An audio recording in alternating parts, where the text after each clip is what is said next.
புரட்சித் தலைவர் எம்ஜிஆர் அவர்களை பற்றி சின்னப்பா தேவர் அவர்கள் கூறியதை தற்பொழுது காண்போம்.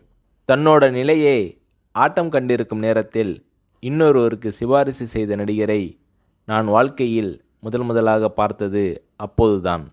ஜூபிட்டரில் ராஜகுமாரி படத்தை ஆரம்பிக்க ஏற்பாடுகள் செய்து கொண்டிருந்தார்கள். அதில் எம்ஜிஆர் அவர்களை கதாநாயகனாக நடிக்க வைக்க முடிவு செய்தார்கள். பலத்த எதிர்ப்புகளை சமாளித்தே எம்ஜிஆர் அவர்களுக்கு இந்த வாய்ப்பை கொடுக்க வேண்டியிருந்தது. அந்த படத்தில் ஒரு முரடன் வேடம், அதில் நீங்கள் தான் அந்த முரடனாக நடிக்கணும், அப்போதுதான் அது பொருத்தமாக இருக்கும் என்றார் எம்ஜிஆர். எனக்கு உள்ளூர மகிழ்ச்சி.